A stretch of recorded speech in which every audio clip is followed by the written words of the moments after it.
జగిత్యాల జిల్లా పైడిపల్లి పంచాయతీ ఓట్ల లెక్కింపు వేళ తీవ్ర ఉద్రిక్తత నెలకొంది. బీఆర్ఎస్ బలపరిచిన అభ్యర్థి మంగా సర్పంచ్ గా గెలిచారు. అయితే బీజేపీ మద్దతుదారు మమతా రీకౌంటింగ్ కు పట్టుబట్టారు. కౌంటింగ్ లో అవకతవకలు జరిగాయంటూ ఆరోపించారు. కాసేపటికి ఇరు వర్గాలు ఘర్షణకు దిగాయి. ఈ క్రమంలో పోలీసులు వాహనాలపై ఆందోళనకారులు రాళ్లు రువ్వారు. దీంతో పరిస్థితిని అదుపు చేసేందుకు పోలీసులు లాఠీచార్జ్ చేసి గాల్లోకి 3 రౌండ్లు కాల్పులు జరిపారు. ప్రస్తుతం అక్కడి పరిస్థితి అదుపులో ఉన్నట్లు తెలుస్తోంది.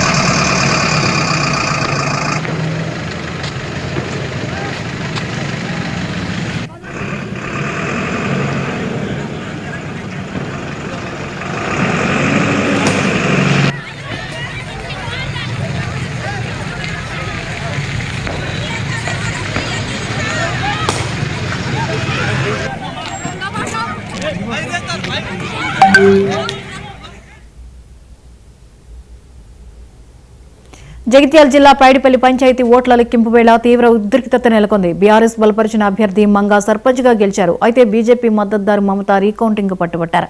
కౌంటింగ్ లో అవకతవకలు జరిగాయంటూ ఆరోపించారు. కాసేపటికి ఇరు వర్గాలు ఘర్షణకు దిగాయి. ఈ క్రమంలో పోలీసుల వాహనాలపై ఆందోళనకారులు రాళ్లు రువ్వారు. దీంతో పరిస్థితిని అదుపు చేసేందుకు పోలీసులు లాఠీచార్జ్ చేసి గాల్లోకి 3 రౌండ్లు కాల్పులు జరిపారు. ప్రస్తుతం అక్కడి పరిస్థితి అదుపులో ఉన్నట్లు తెలుస్తోంది. ఈ అంశంపై మరిన్ని అప్డేట్స్ ని రిషికేష్ అందిస్తారు. రిషికేష్, జగిత్యాల్లో నెలకొన్నటువంటి ఈ ఉద్రిక్త పరిస్థితుల నేపథ్యంలో ఇప్పుడు సిచ్యుయేషన్ ఏంటి? జ్యోతి, మొత్తంగా పంచాయతీ ఎన్నికల్లో ఘటన చాలా సంచలనంగా మారింది. జగిత్యాల జిల్లా వెల్గటూరు మండలం పైడిపల్లి గ్రామ పంచాయతీ ఎన్నికల్లో కౌంటింగ్ లో ఈ ఒక వివాదానికి తెరలేసిందని చెప్పొచ్చు. కౌంటింగ్ సంబంధించినటువంటి పూర్తి చేసిన అధికారులు బీఆర్ఎస్ బలపరిచినటువంటి గంగుల మంగ గెలుపొందినట్టుగా ప్రకటించారు. అయితే సమీప ప్రత్యర్థిగా ఉన్నటువంటి జక్కుల మమత బీజేపీ బలపరిచినటువంటి అభ్యర్థి 32 ఓట్లతో ఓడిపోయారు. అయితే ఈ నేపథ్యంలో అప్పటి వరకు ఆధిక్యంలో ఉన్న తనను ఓటమి ప్రకటించారంటూ కూడా ఆమె రీకౌంటింగ్ కు పట్టుబట్టారు. ఈ నేపథ్యంలోనే అధికారులు సంతకం చేశారు. అభ్యర్థి తన ఓటమిని అంగీకరించి సంతకం కూడా చేశారని మరోవైపు అధికారులు చెప్తున్నారు. ఈ నేపథ్యంలోనే పూర్తిగా ఒక బ్యాలెట్ బాక్స్ మిగిలి ఉండగానే ఫలితాన్ని ప్రకటించారనేటువంటి ఒక ప్రచారం జరిగిన నేపథ్యంలో పెద్ద ఎత్తున గ్రామస్తులు కావచ్చు బీజేపీ శ్రేణులు అక్కడికి రావడంతో కొంత ఉద్రిక్త వాతావరణం నెలకొంది. అయితే ఈ నేపథ్యంలో బ్యాలెట్ బాక్సులను తరలించే ప్రక్రియలో పోలీసులకు ఆటంకం కలిగించారు బీజేపీ శ్రేణులు. అక్కడ ఉన్నటువంటి పరిస్థితి పూర్తిగా అదుపు తప్పడంతో పోలీసులు లాఠీచార్జ్ చేసినట్టుగా కూడా తెలుస్తాం.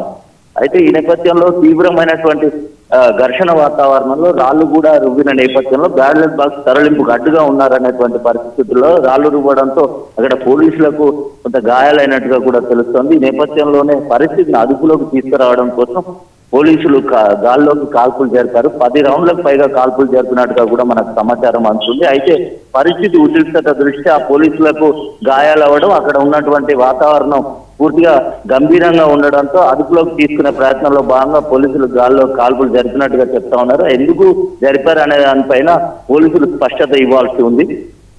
మొత్తంగా పోలీసులు గాల్లో కాల్పులు జరపడంతో తీవ్ర ఉద్రిక్త వాతావరణం అయితే అర్ధరాత్రి వరకు కొనసాగింది. ప్రస్తుతం 4 డిఎస్పీలు 12 మంది సిఐలతో సిఆర్పిఎఫ్ బలగాలతో పూర్తిగా పైడిపల్లి గ్రామం పోలీస్ పహారాలో ఉంది.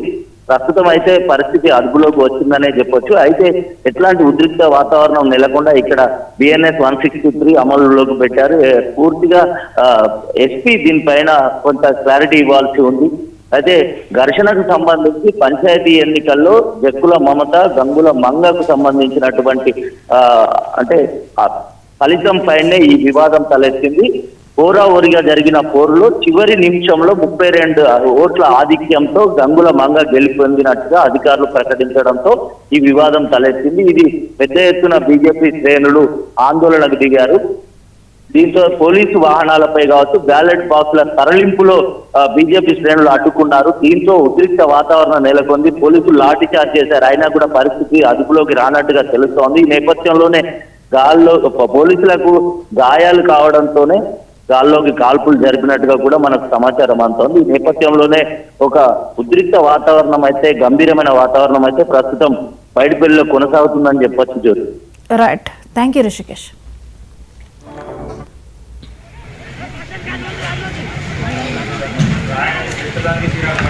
Ay,